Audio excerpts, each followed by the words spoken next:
gentlemen, kicking off the first stop on his world tour, our new president and prophet, Russell M. Nelson. You say you want some revelation, well, here you go. It's gonna blow your freaking mind. Greetings, brothers and sisters. Welcome to the weekly Mormon News Roundup, where Dives and Al ruminate on the great and spacious beehive.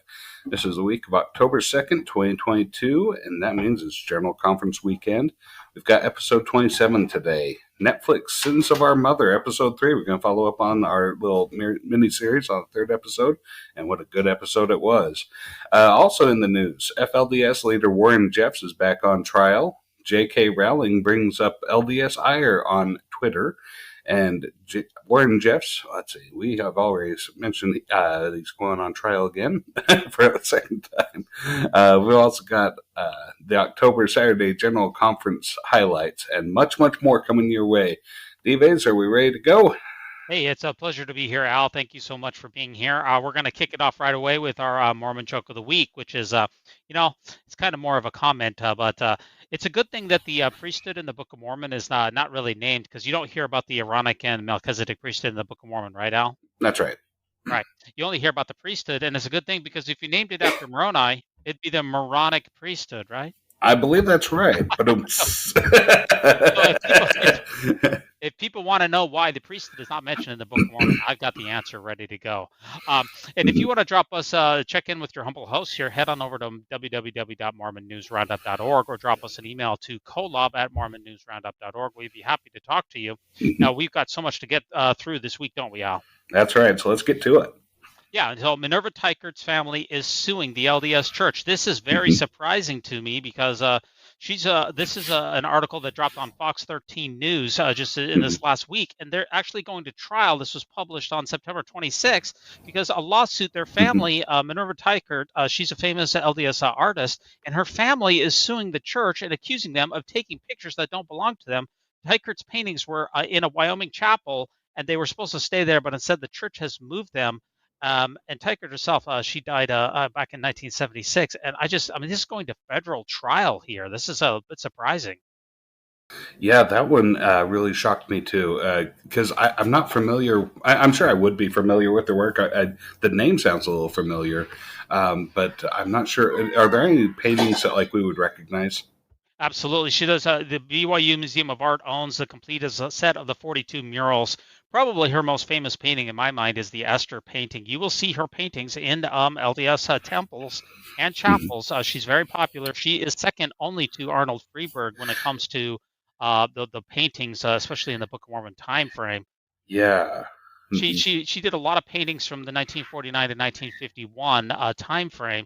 And she was popular not just in Mormon circles, but also non-Mormon circles. But it's surprising to me that the church was not able to reconcile with her family over these paintings. Yeah, I guess there's probably a question as to whether these paintings were given on loan or if they were actually given as a gift, like donated. And so if it's a donation, I think that the church is probably in its rights. But then again, if she gave these, even with any kind of stipend, to say, well, as long as it stays in our home ward church here in Wyoming, then yeah, the church shouldn't take them out. Yeah, I mean, we have Minerva Teichert's family who's suing the church. We also have James Huntsman, which is the former governor of Utah, John Huntsman's family, suing the church. If Mitt Romney's family starts suing the church, that is definitely one of the signs of the apocalypse. Oh, absolutely.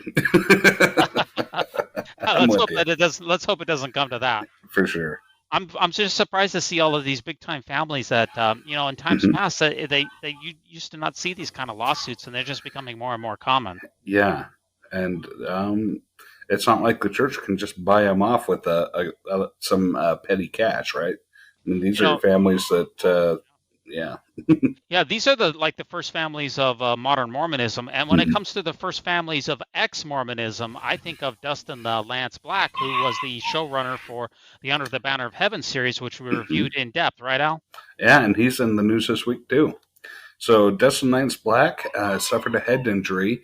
It's not specified what happened, but his doctor said, look, you've had a pretty traumatic brain injury here.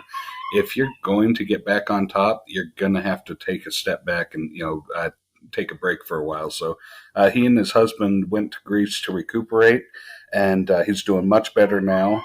He feels like he's getting back to his old self because, the brain is such a fragile thing that we don't really think about it because it's encased in a hard skull. But man, when it gets injured, it can really alter you and alter you permanently for sure. So we're glad he's doing better. We hope that we definitely hope that Dustin Lance Black gets feeling better, and that hopefully his rest period is brought him back to proper, that he has properly recuperated. Yeah, for sure. Yeah, and our next article here is the temples that are announced per year of tenure. This is from Twitter here from at Celestial Yeti, and this was published on September 28th, 2022.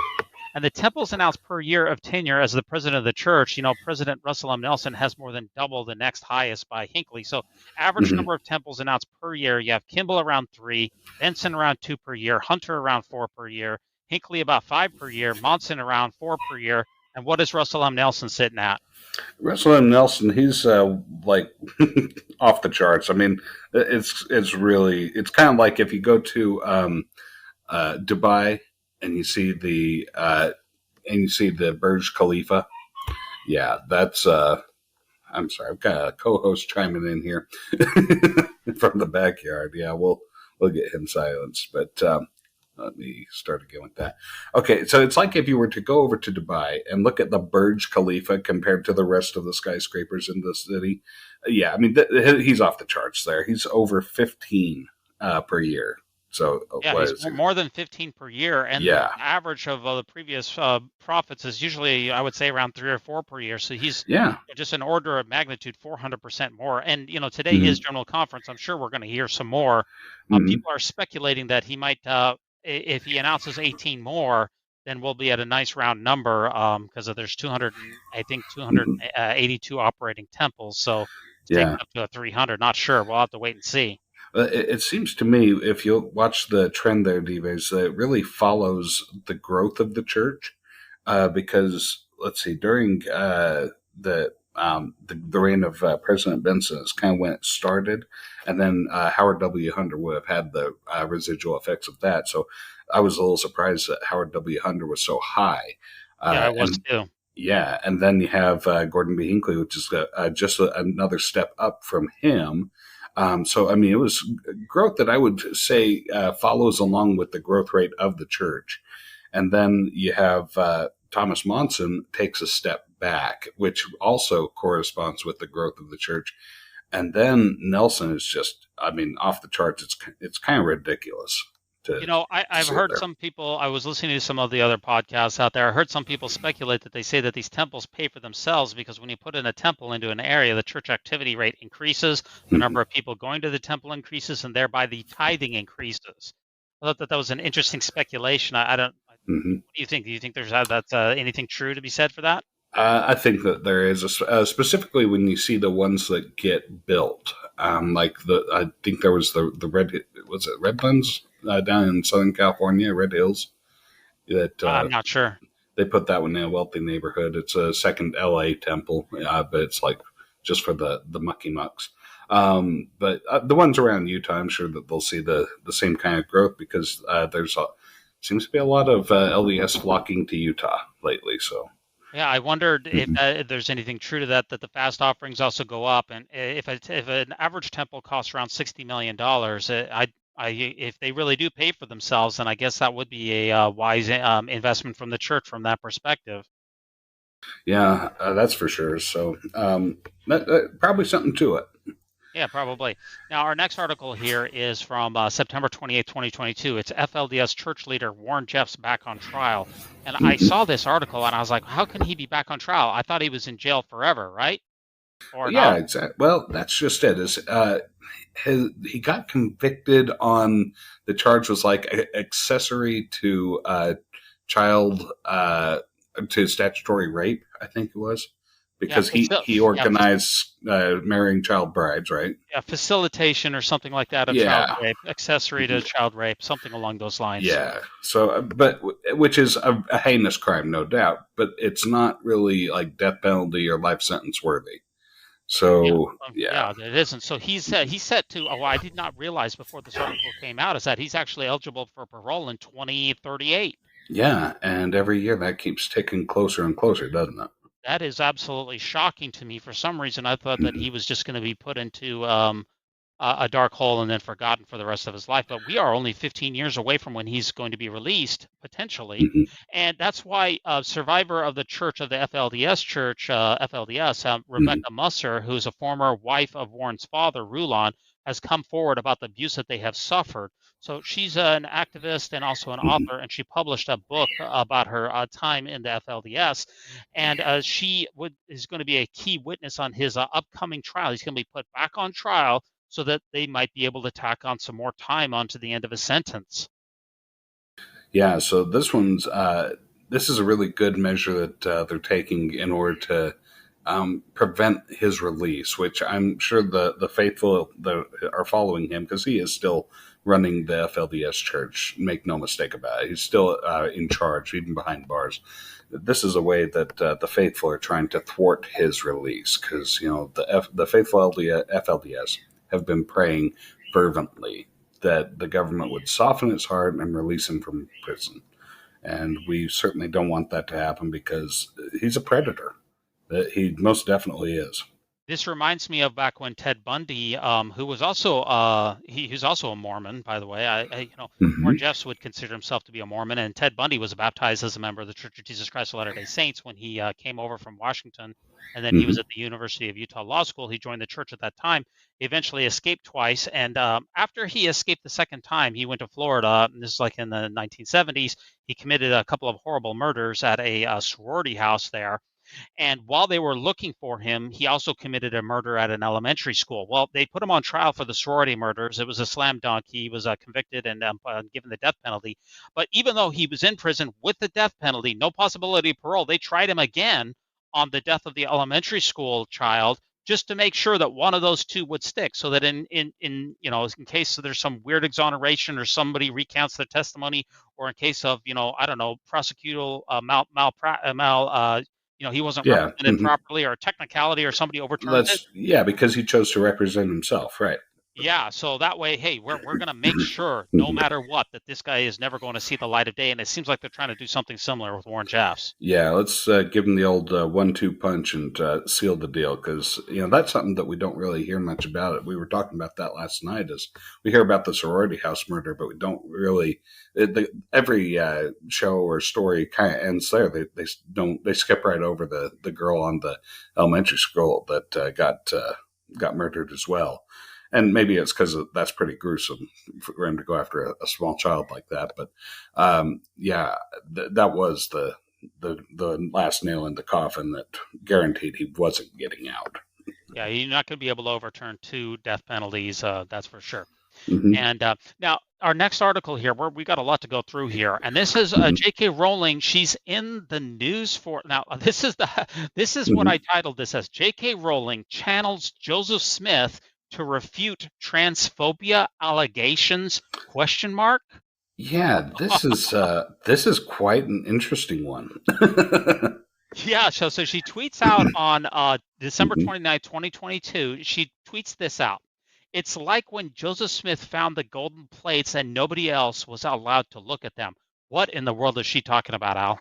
Okay, so yeah, I'm guessing that she probably watched South Park or something and said, "Oh yeah, people are supposed to trust that he has the golden plates, although nobody ever saw them," which is not exactly true. I mean, he did he did show them out, and we're going to talk about that a little bit later. But there was a list of people that had seen the plates and handled them.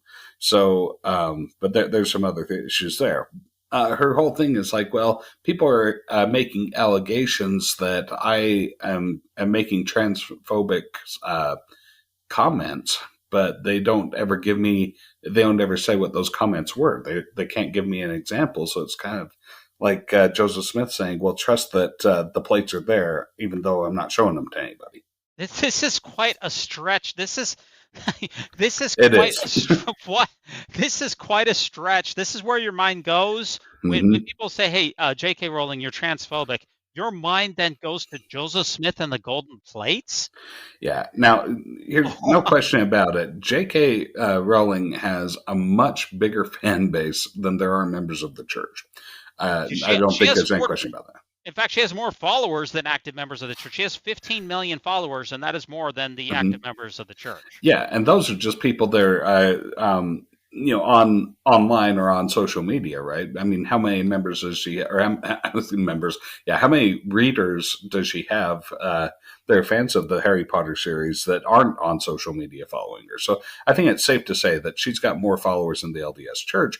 But the LDS Church, I think she kind of like what underestimated just how many LDS fans she has out there and how deeply that would cut. Yeah, Yeah, well, I'm a big Harry Potter fan. I remember reading sure. all of them. I read all of them when they came out. I remember when the Deathly Hmm. Hallows was the two-parter at the end Yeah. there. Hmm. I remember waiting for that and making sure that nobody spoiled it for me. I was in line. She's Hmm. net worth is over $1 billion here. And just from the Harry Potter series, I mean that there's nothing else that she's been doing to get herself up to that kind of wealth. Yeah, yeah, absolutely. And Yeah. she also retweeted out. She said she was corrected immediately. When you have 14 million followers, you seem to be Yeah. corrected quite easily. Maybe just pro tip, maybe you Google this stuff in advance. I don't know. Yeah. Hmm. So she says, she tweeted out right afterwards. I'm now being told that lots of people saw the golden plates. I'm genuinely fascinated. How many people? I feel like, are you living in 1880, like at the same time that Harry Potter's taking place? Because most of this information is pretty readily available. Oh, yeah, exactly. And this is something that she really hasn't investigated. Now, So I know that when it comes to writing fiction about wizardry and stuff, it doesn't take a whole lot of research, as no, long it as you have doesn't. a really good imagination. I guess not. But So yeah, otherwise, they're a little more hard nosed on Twitter. It yeah, requires them to back it up. Yeah. I just your mind. Somebody is accusing you of being transphobic, and your mind goes to this old, 1830s Joseph Smith golden plate story that you really haven't researched and you have no clue about. But that's what you're going to use to refute the transphobic allegations. Yeah, Okay, all it's right. best to stick within the wheelhouse. I'm trying to think of if is there a better example that she could have used. Yeah, I don't know. Like you'd have to find somebody that was accused of something without any witnesses. Yeah, and so Yeah. then she follows it up with one last tweet where she says, "I've just gone to look it up. 11 people claim to have seen the plates. Some of them related to Smith, but there's a debate as to whether this was a metaphysical experience or they generally saw them. And one man was Hmm. allowed to hold the box but not look inside it." Hmm.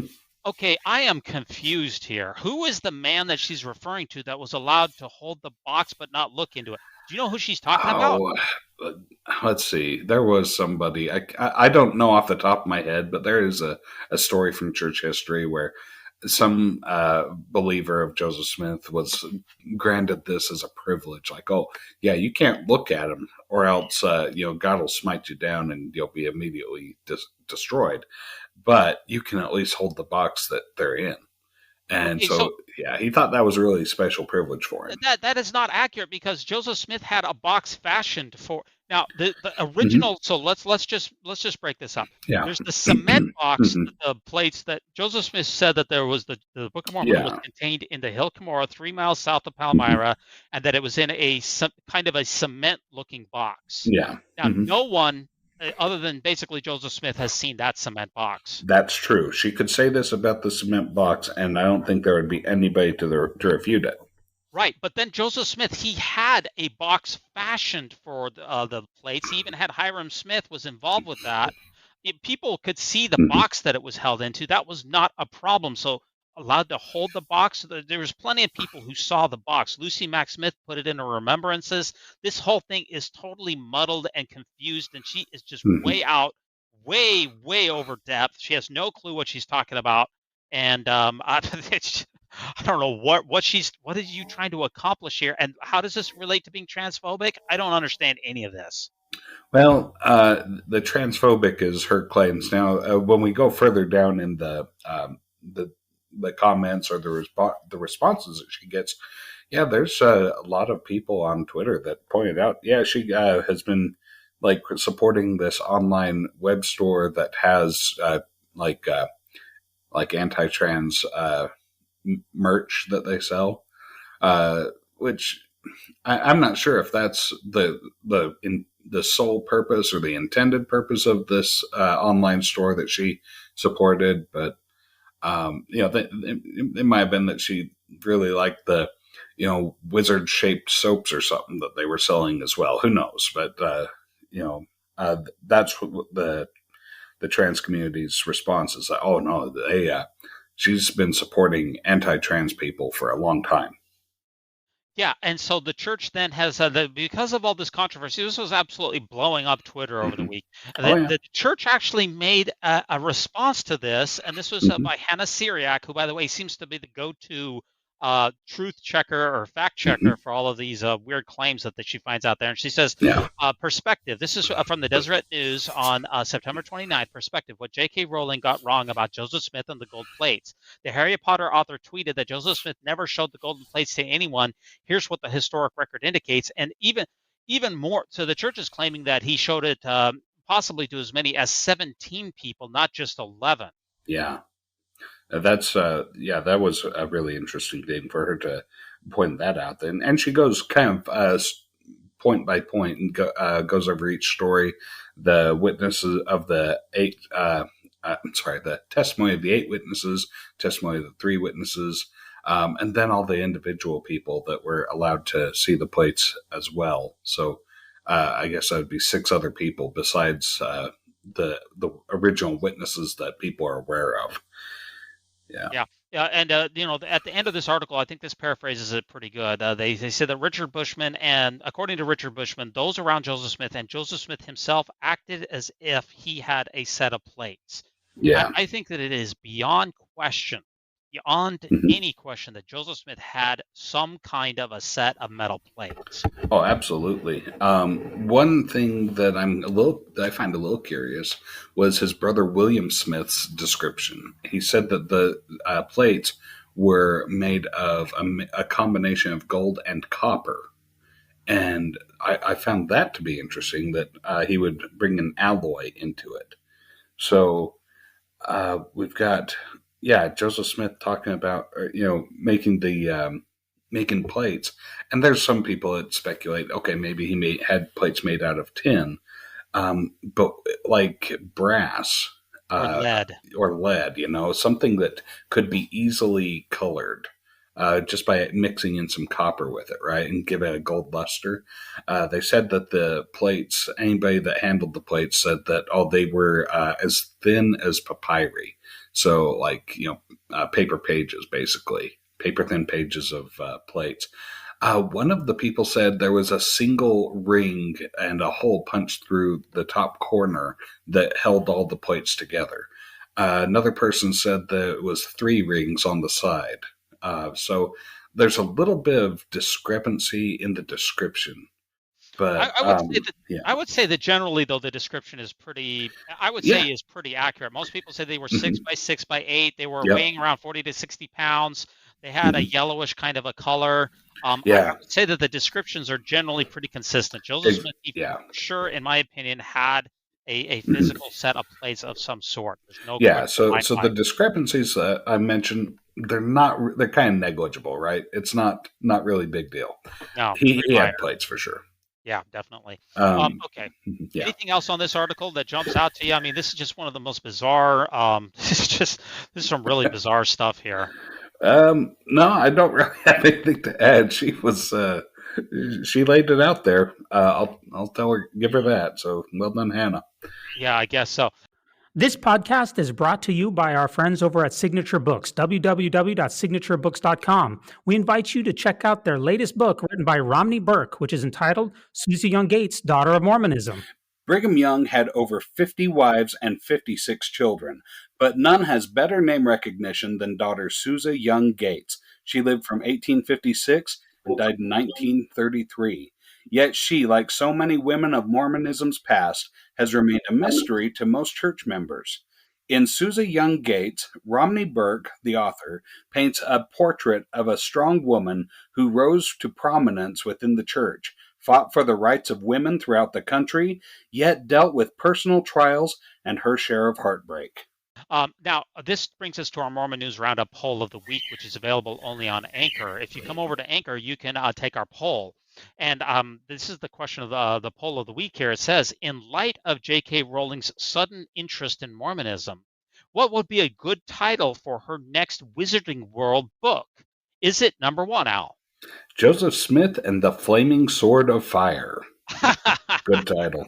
That's kind of like the Goblet of Fire. Yeah, but this one's the Flaming Sword. Yeah, the Flaming Sword, which commanded him to start marrying underage girls and start with polygamy and polyandry, right? Yeah. Or else. Yeah, that's right. Oh, yeah, it's very, very serious stuff here. I think that would make a very, very good book for her. Or is it number two? Brigham Young and the Deathly Blood Atonement. Ooh, I like that. That fits I like really that well. better than the Deathly Hallows, because Blood Atonement, yeah, there was a lot of dead as a result of that. Yeah, forget the Hallows. Blood Atonement. That sounds a lot. That sounds a lot worse. I like the sound of that. Or what about number three? Sidney Rigdon and the Order of the Priesthood. Oh, like the Order of the Phoenix. That's right. Aha, yeah. Well, what is Sidney Rigdon? Why Sidney Rigdon here for Order of the Priesthood? What's the deal with that? I believe Sidney Rigdon was the one that introduced the concept of the priesthood. Well, at least of the two-tiered priesthood. Yeah, the two-tiered priesthood. That's right. Melchizedek priesthood and Aaronic priesthood. We know in the in the joke of the week there was a priesthood in the excuse me. There's priesthood in the Book of Mormon. Yeah.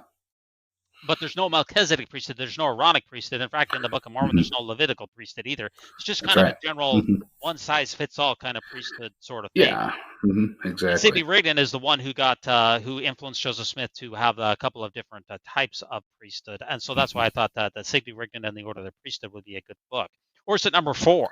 Number four, Russell Nelson and the Temple of Secrets. Ooh. Or Temple of Sacreds? No, Temple of Secrets. Well, I think it was the third book that was the Chamber of Secrets, right? Yeah, that's right. Chamber of Secrets. Maybe that was the second book, I forget. But yeah, Temple of Secrets. That would be a good book for her. Certainly fits, especially since Russell Nelson's been throwing up more temples than anybody else. So yeah. Yeah, I think a lot of I guarantee you this, if she wrote a book like that, I think a lot of people would read it. For sure. Or is it number five? Number five, Harry Potter and the Sorcerer's Stone in the Hat. Now, that's the very first Harry Potter book, right? That's right. Sorcerer's Stone in the Hat. Yeah, it's just put it in the hat in there, and that's going to take it up to the next level. Okay? Yeah. Or how about number six? Spencer Kimball and the Half-Blood Lamanites. Oh, wait a minute. That was like the Half-Blood Prince? The Half-Blood Prince, yeah. Yeah, now I don't think Lamanites are not half-blood, though, right? No, and as we pointed out a few episodes ago, the Lamanites, they've disappeared. So, yeah, we're missing them. We got to find them. They definitely, and if you want to help us find those Lamanites, by the way, we think that we might be able to help out with that. Come on over to Patreon, give us a donation. We have a couple of different tier levels, $5, $10, $15. We might be able to find the Lamanites. No promises, but we'll give it our best shot. Oh, absolutely. We will give it the old college try.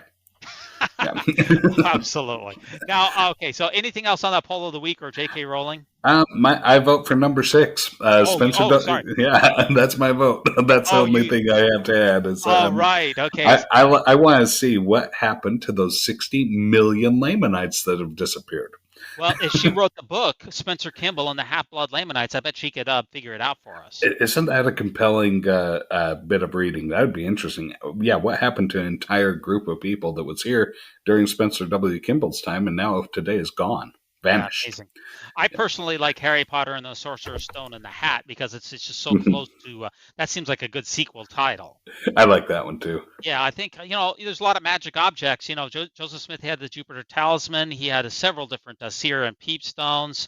He's a very he had amulets and stuff like that. I think it all fits in very well. He would fit very well into the Harry Potter world. Yeah, for sure. Yeah, definitely.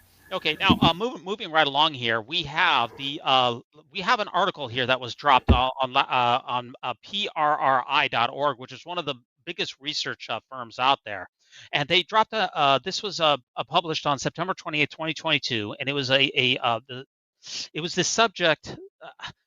Let me just give you the title here. Sorry, creating more inclusive public spaces, structural racism, Confederate memorials, and buildings for the future. So they researched. They put out a big poll there, and they asked people about their attitudes about Confederate monuments, um, and a bunch of other things there.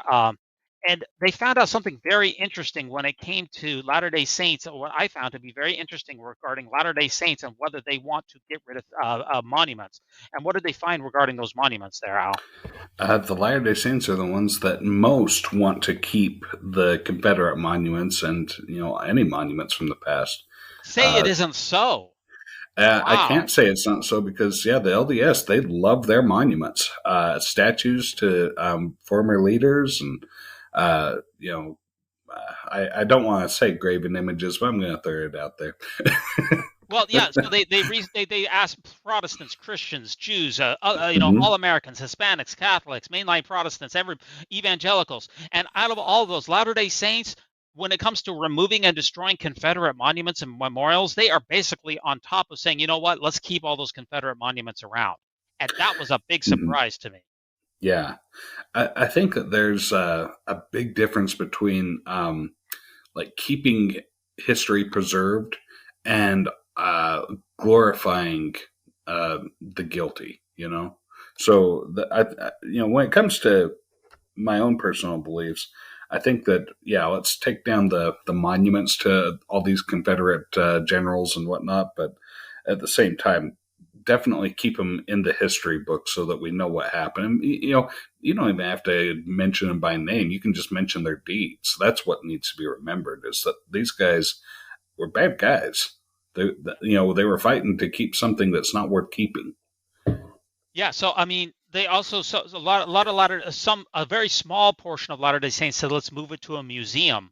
Mm-hmm. Much more of the other respondents said that that should be moved to a museum. So it seems like Latter-day Saints are pretty good with the Confederate monuments, and this just really brings me back to thinking about take the name of BYU for instance, Brigham Young University. There's been a Mm-hmm. lot of other universities, a lot of other monuments that have been renamed, highways have been renamed, and other things. Yeah, When people in the past have a history of racist or negative actions, then yeah. in our modern day society, they will change the names of them, get rid of those statues and things like Mm-hmm. that. And the church, they've never done anything like that. That's right. I think that and we're not above changing things like that here in the state of Utah. We changed the name of Dixie College, uh, True. to Utah's Southern Utah Technical School or something like that. Yeah, Utah Yeah, Technical College, I think. Yeah, yeah, something like that. that's right. So I mean, it's been done. And Brigham Young was clearly a racist person. I mean, there's no way around that. You can say, "Oh, well, he abolished slavery in Utah before." He also had slaves, and he also said that black people were subservient and that they had the color of skin because God hated them and stuff. I mean, it was a really he was racist. Okay, there's no way around it. And so having statues of him on Temple Square and at the this is the place state park. I don't think that anybody would allow those statues to be torn down because he did found the great state of Utah, was the first governor of the territory and whatnot. But uh, some people are held a little higher in esteem than they really deserve to be.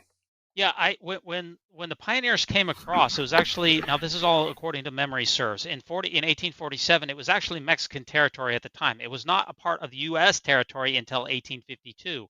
That's And right. as they were generating their laws of what do we want to do for our territory here in Utah, Brigham Young went out of his way to make sure that Utah was a slave territory, and that stood from 1852 until 1865 when Abraham Lincoln, abolished with the Emancipation Proclamation, abolished slavery for all of the United States, including the territory. So Utah was a slave state for 13 years under the direction of Brigham Young. That's the history that we have.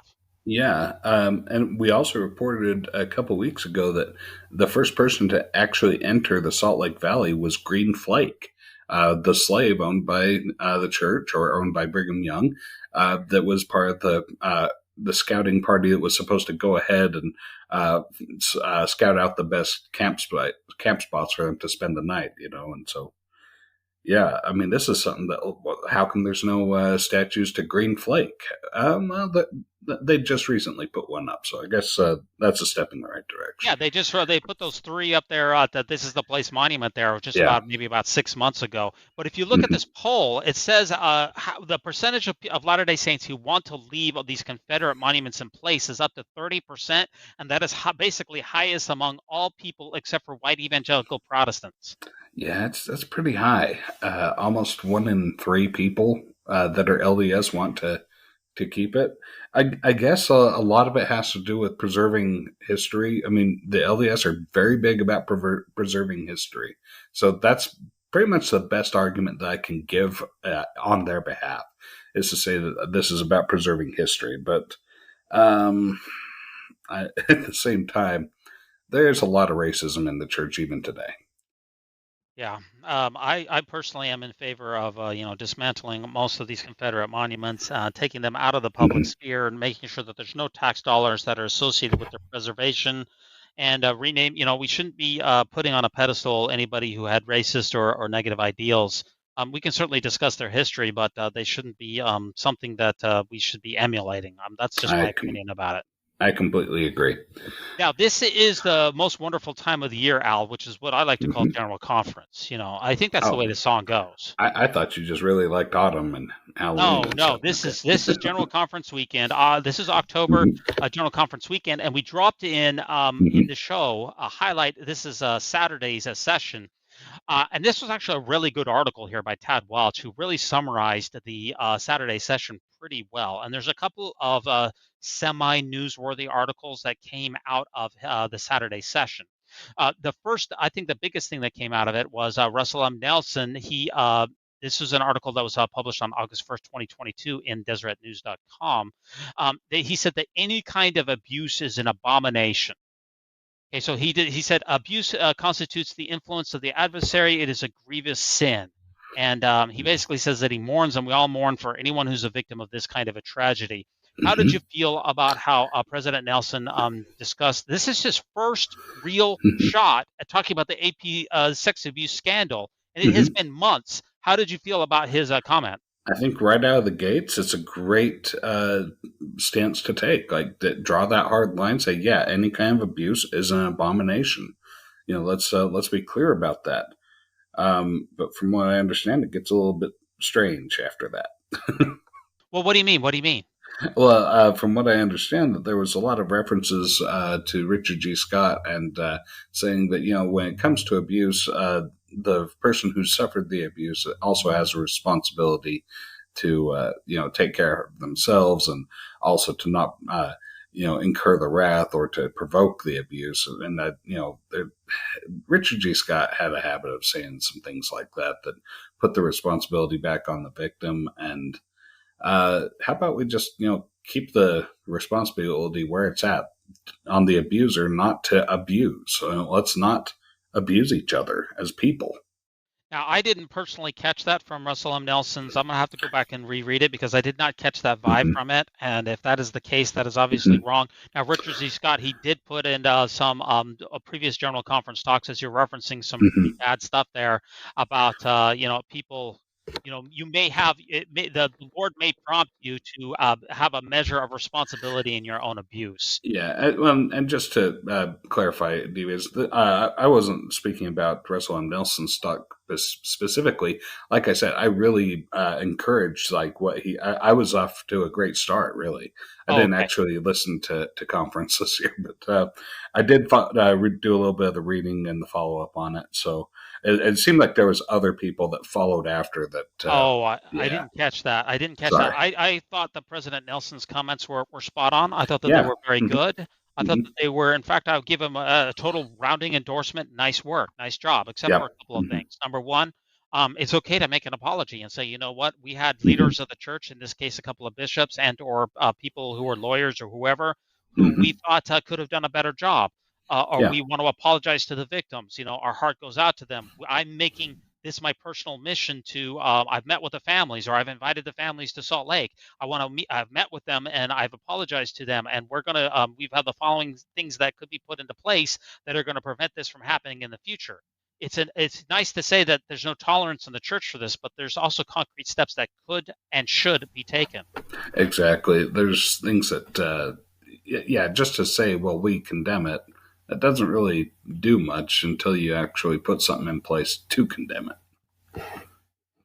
Absolutely, and I do question the timing of this. Is this too little, too late? Because this has been blowing up for months, and where we've waited a couple of months to weigh in on this. What took so long? Yeah, this seems like the wildfire's kind of burning rapidly, and he didn't even bring a garden hose. He brought a syringe full of water to squirt at it. Yeah. Yeah. So that's very unfortunate.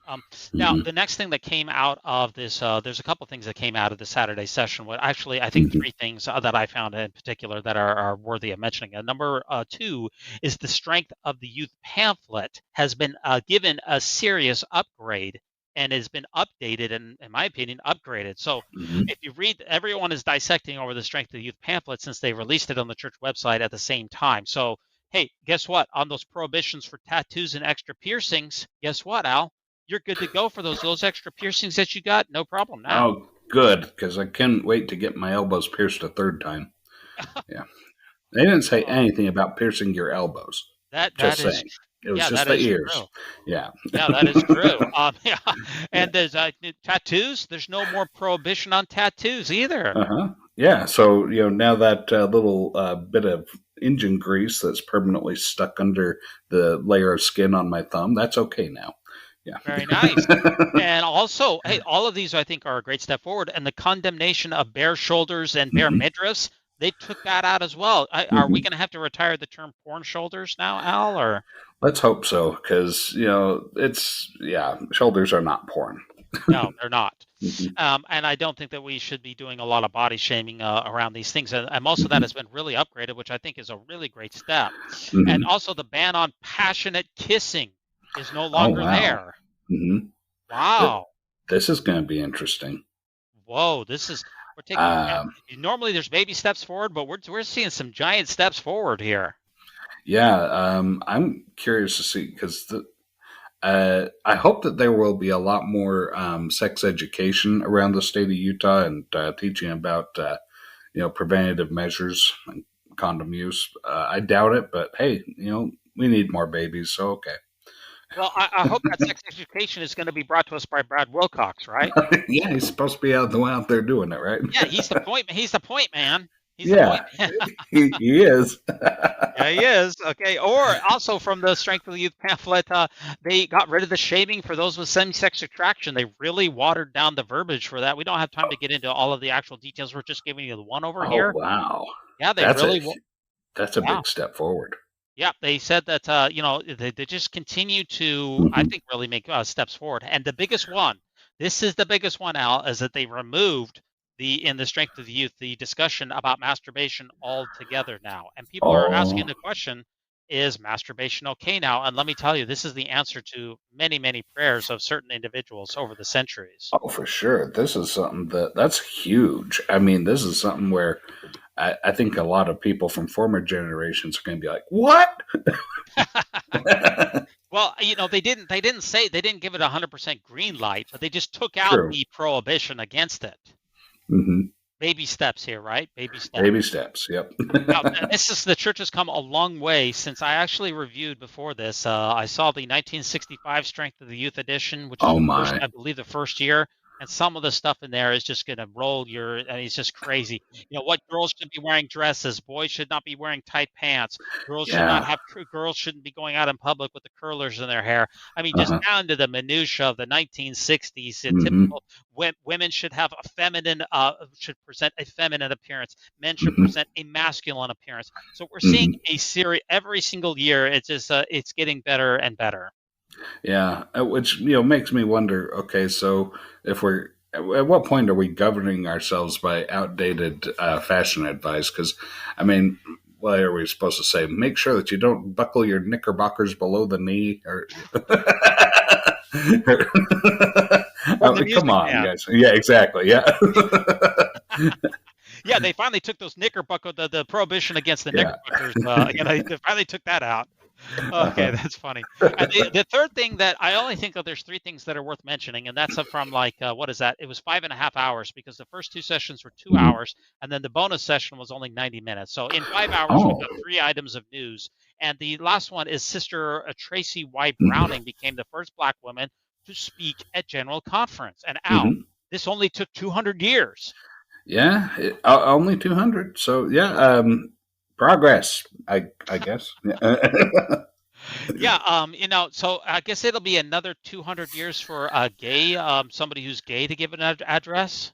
Yeah, probably so. I mean, don't hold your breath, but Okay, definitely, no way, no way. And maybe another 200 uh, years after that for somebody who's trans. oh my goodness, yeah, that's going to take yeah, you're right. It's going to be 400 years from now.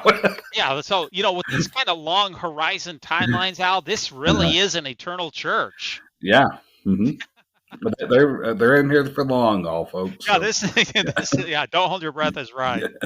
Okay. Anything else on any previous articles before we jump into Sins of Our Mother? And that's going to be our final article. no, I just think let's see. This was the first conference where they didn't do the priesthood session. Now it's just a third general session on Saturday night. Is that right? Well, they've been for a couple of years now. They've been rotating what that Saturday session is. Sometimes it's a Okay. general relief society session. Sometimes it's been a priesthood session. This time it Hmm. was just a general session. So you never know what you're going to get with the Yeah. Saturday night session. Okay. Okay. So So so I guess we'll see what it is next time too. Okay. yeah. Who knows what it's going to be next time? That's for sure. Hey everybody, it's D-Vase here. Thanks so much for listening to the Mormon News Roundup.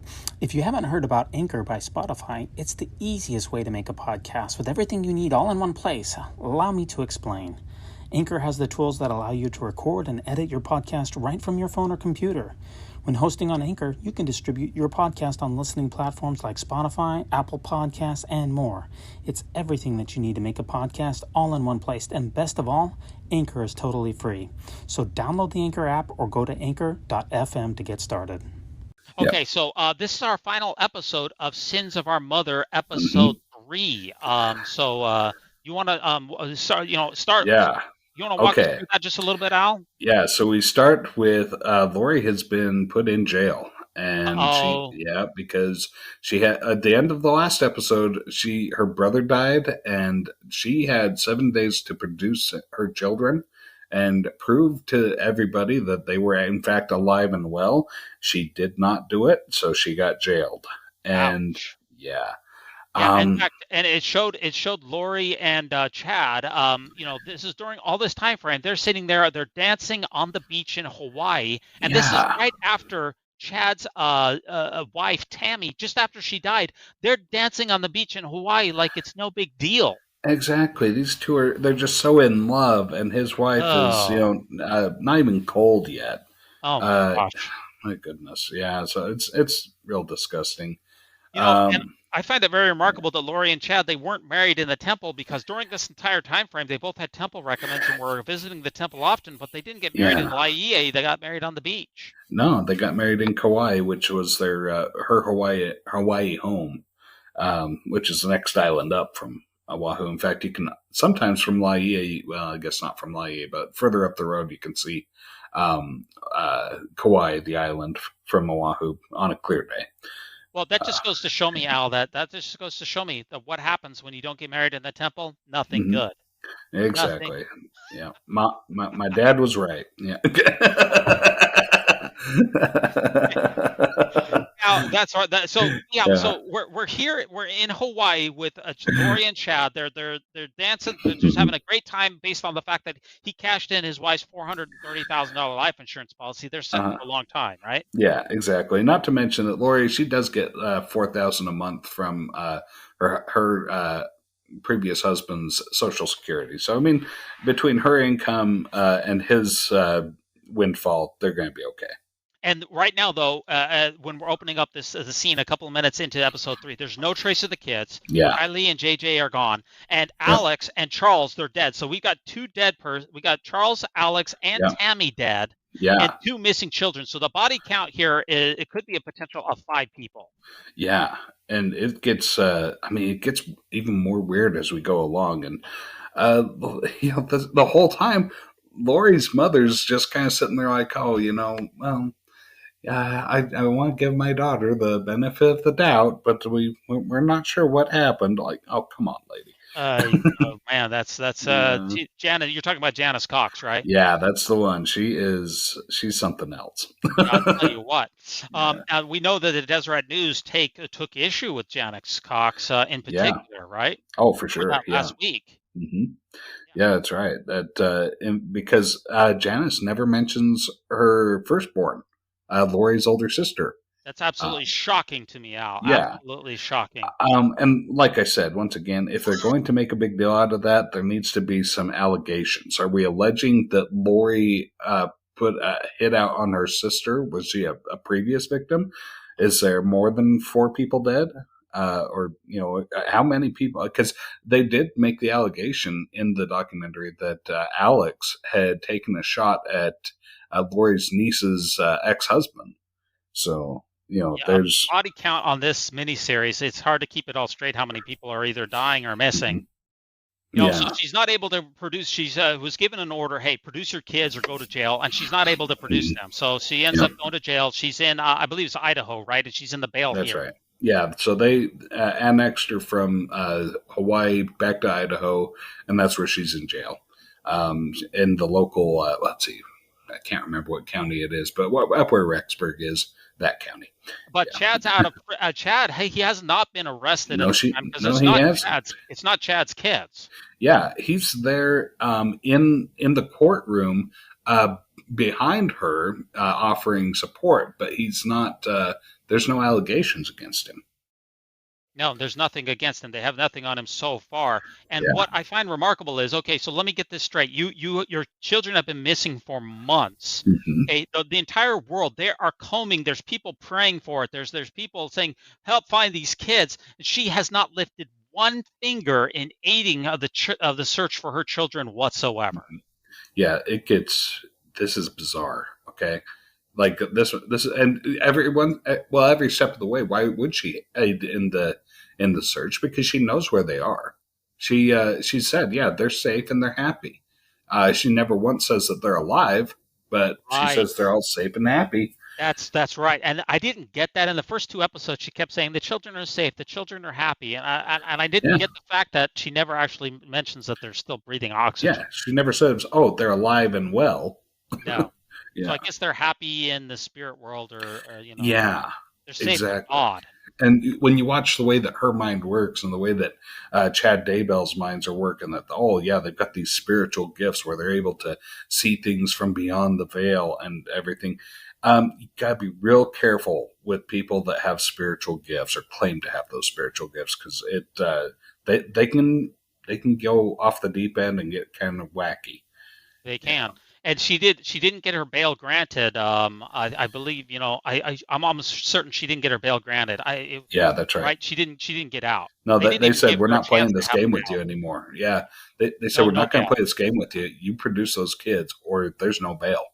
Right. Yeah. Okay. Yes. Now, so she's in jail, and her son Colby, who is one of the primary people who's interviewed in there, he is literally calling her up on the phone saying, "Mom, remember these are his Kylie and JJ. That is his brother and sister, and don't forget that Charles Vallow is his father. So he's had his father killed. Yeah. His brother and his sister are missing. He's calling up his mom on the phone saying, "Hey, can you please clue me in as to what is going on?" And he's literally telling his mom, "Yo, Mom, you need to get with Jesus." And his mom, Lori, is saying, "No, I've got Jesus. You need to get with Jesus." It's like the Jesus wars. Yeah, because Colby, he went off and married a girl who was a born-again Christian. I think she was a Baptist. And so we kind of are led to believe that, or assume that he's kind of aligned his beliefs more with hers. And that's less with Lori's. And yeah, Lori... she's got her own brand of Christianity going on. Of I'm with Jesus, and everybody else needs to get with Jesus, and then there's all the zombies. So how do you take Lori seriously when she's talking about, oh, well, yeah, they become zombies. They've been possessed by evil spirits and demons. Then obviously she's acting out on this. Well, She's her family members seem to take her very seriously, including her Yeah. mother, who, while she's in jail, they're going on to TV doing interviews saying, "You got the wrong lady here," yeah. defending her in public. Mm-hmm. Yeah. They have like the last known pictures of Tylee and JJ on a trip to Yellowstone with their Uncle Alex. So there was that whole thing of, well, did they commit a murder in Yellowstone? And, because Yellowstone's kind of an interesting geographic area as far as boundaries and borders are concerned, because there's a couple of places. In fact, there was a pretty famous murder that was committed between the border of Idaho and Montana in Yellowstone territory, and the jurisdiction was a nightmare trying to get that one figured out. So I wondered if there was people that said maybe they followed after those that example and decided to commit a murder in some really dubious territory as to who has jurisdiction. Yeah, So, they hacked into her iPhone, found the last photos of it. They also found very weird text messages, which is why Yeah. the police were able to get a warrant, and then they raided Chad Daybell's house. Chad tries to leave the house during the middle of the raid and eventually gets arrested, and guess what they find? Human remains. Yeah. And That it's really sad because it was later confirmed that those human remains, they were Tylee and JJ. But we don't know even today what the cause of death is for those two children at this point. No, nobody's saying anything. The trials are still going on. It's just really sad. The human remains that they did find were partially burned, and they were also tried to cover it up. Chad Daybell said, "Oh yeah, I had to go out and shoot a raccoon, and so then I had to burn it." So using that as kind of a cover, like, oh yeah, if you smell anything, neighbors, that smells like death, rotting, and burning flesh, that's just me burning up a raccoon, right? Oh my gosh, that is absolutely horrible. And our death count now confirmed in this miniseries is Charles Vallow, Lori's wife, Tammy Daybell, Chad's wife, Alex Cox, which is Lori's brother, and now JJ and Tylee. So our death count here, how many is that? 1, 5. We have a 5-person death count, and so Colby goes to confront. Now he knows that Lori is involved with the murders of his brother and his sister. He confronts her in jail on the phone about the murders, and she starts quoting Joseph Smith. Oh, it gets so weird, that phone conversation. He's sitting there like, how can you be a mother and do what you've done? She's like, and what is it that you think I have done? I'm like, seriously, lady? Oh my gosh, absolutely terrible to listen to that. I can't believe I'm just blown away by this entire miniseries. It's just I'm on the edge of my seat watching through this. And I tried to make sure that I didn't spoil it for myself by like Googling it in advance because I didn't know all of the ins and outs of the case. Yeah, that's what made it interesting. Well, so finally, this case has been like recent too. Like a lot of this isn't ancient history. This is like for a lot of true crime people that they look at cases that are cold and that were happened like 10, 20, 30 years ago. This is like from 2019, like right before COVID hit. Yeah, it is. So they found unfortunately the remains of Tylee and JJ, and therefore they have arrested Chad. He goes to his first hearing. Yeah. And this is where we find out that JJ, who's the autistic son, apparently they thought that he had turned into a zombie. Yeah. Oh my God. So and what we've learned is that zombies happen when a demonic entity moves in and takes over the body of the person of light, the child of light, and then it turns him to a child of darkness, according to the scale that Chad Daybell, and this is all according to Chad. And I'm sure that, here's the thing is Chad's one of these people. It's like, oh, I have these special spiritual gifts that allow me to see extra things. And then, those people also get others to piggyback on with them. Hey, Lori, you have those gifts too. So you Right. can tell the difference between someone who's a person of light and who's a person of dark. Not quite as much as me, but I can help you learn and grow, and those talents can become useful to you. Yeah. So, I mean, I don't know about you, but I've met probably a dozen people like this over the course of my life that, I mean, they really give you the heebie-jeebies because they're like, oh, yeah, I've got a special gift. By the way, you got a special gift, too. I'm like, no, I don't.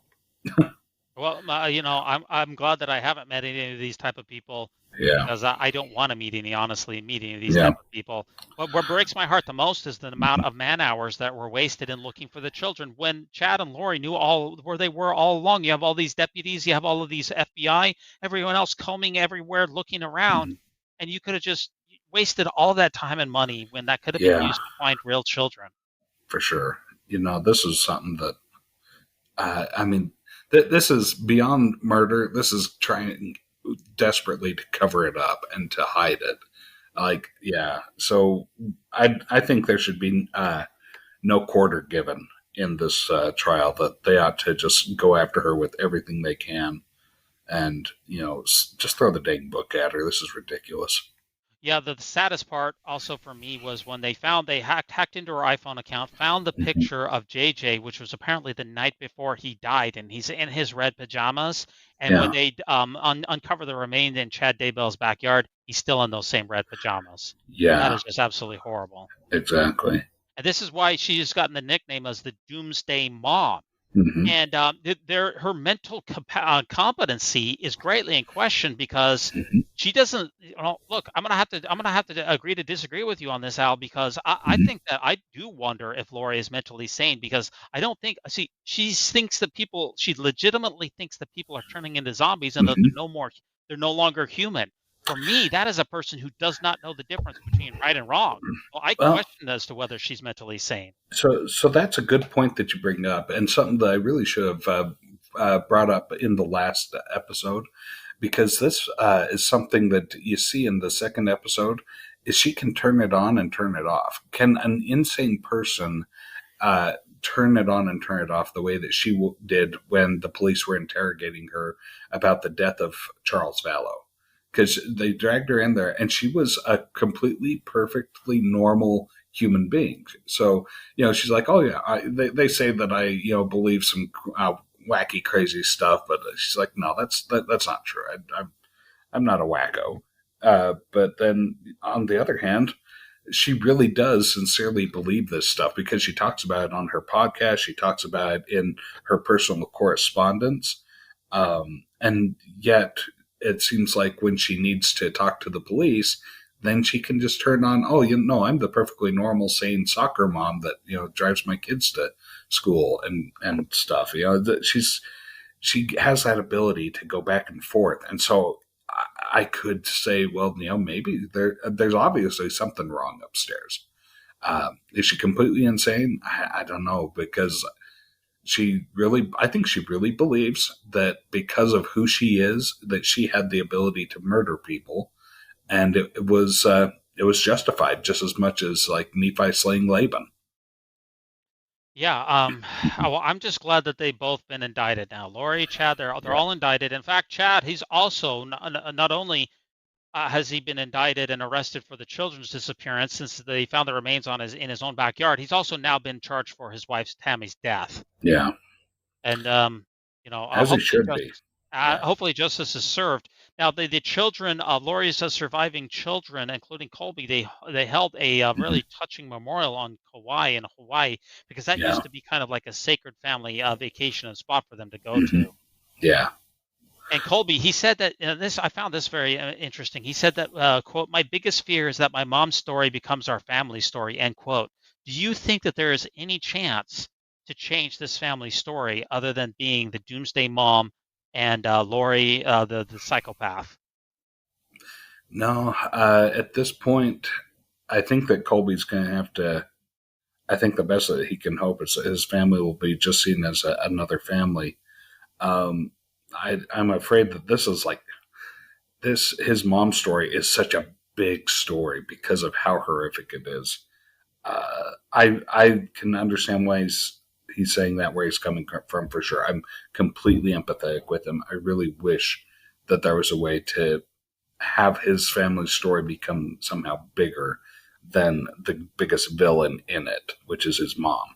Yeah, the problem is that she's scheduled for trial for next year, and this story, therefore, is not only is it not going to go away, it's going to become amplified in the next couple of years. So it's going to take many years after that until this family is able to put all of this horrific stuff behind them. That's right. Lori has been found competent. Yep. She spent about I think it was about a year in a mental institution where they were working with her and trying to, see if to try and get her competent for trial, because at first they're like, we don't want you to be able to use the insanity plea, so let's go and get you some mental help. And then, when you're feeling like you can competently stand trial, then let's go forward. So the state has really bent over backwards to make sure that she's competent. Yep, she has been found competent. So what I said obviously has no effect on it. I did wonder, but it doesn't matter obviously what I wonder about. They found her competent, so she's going to be standing trial, and they have indicated that they're going to be going for the death penalty in this case. Yeah. So I mean, was she insane at the time? Possibly. She's definitely not thinking right. Anybody that's thinking that way, especially about their own children, is not thinking right. So I think you're not completely wrong there, Dives. It was she's crackers.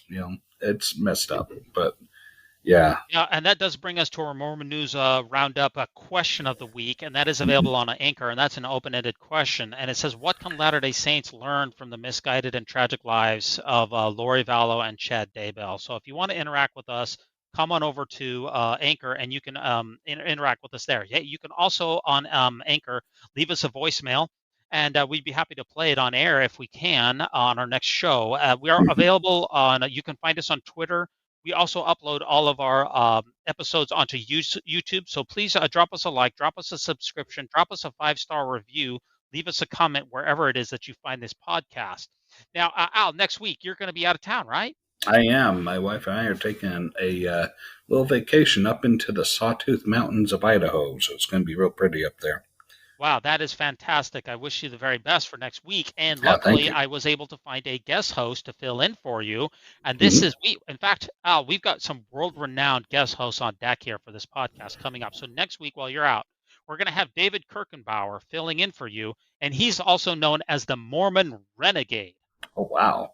Yeah. Oh, boy. I'm excited to hear next week's episode. This is going to be really something. They don't call him the Mormon Renegade for nothing. I don't know if I'm going to be able to contain him, because he is really something. So it's going to be a show not to miss. The week afterwards, we have Rachel Biblioteca from the Good Book Club. Yeah. Yeah, and the week after that, we have PD from the Priesthood Dispatches on October 23rd. So we have 3 weeks in a row of guest hosts coming up on the Mormon News Roundup, Al. It's going to be an exciting month. Looking forward to it. And finally, we have RFM. He, he wasn't able to. We had him scheduled a couple of weeks back. He wasn't able to do it for some health and other reasons. But he says he still wants to come on the program. We're trying to nail down a date. It's sometime going to be in November or December. I'm really surprised he'll even talk to us after the razzing we gave him on that episode. He's a good guy and took it all in stride. So yeah, good. Thanks to him. Yeah, I can't wait to see how many temples that we're going to be announced for this General Conference on this Sunday. Since we're recording this on a Sunday, I'm sure we're going to hear some news that comes out of this Sunday session of General Conference, and we will be bringing that to you next week on the Mormon News Roundup. Yeah, well, for sure. Okay, so just as a parting note, I want to give another shout out to Weird Alma for this episode's music. Thanks so much for ruminating with us on the Great and Spacious Beehive, and remember, no unhallowed hand can stop this podcast from progressing. When it comes to nicknames of the church, such as LDS Church, the Mormon Church, to remove the Lord's name from the Lord's church is a major victory for Satan. Satan. Please allow me to introduce myself. I'm a being with no moral constraints. My number one goal is to hurt the Church of Jesus Christ of Latter-day Saints.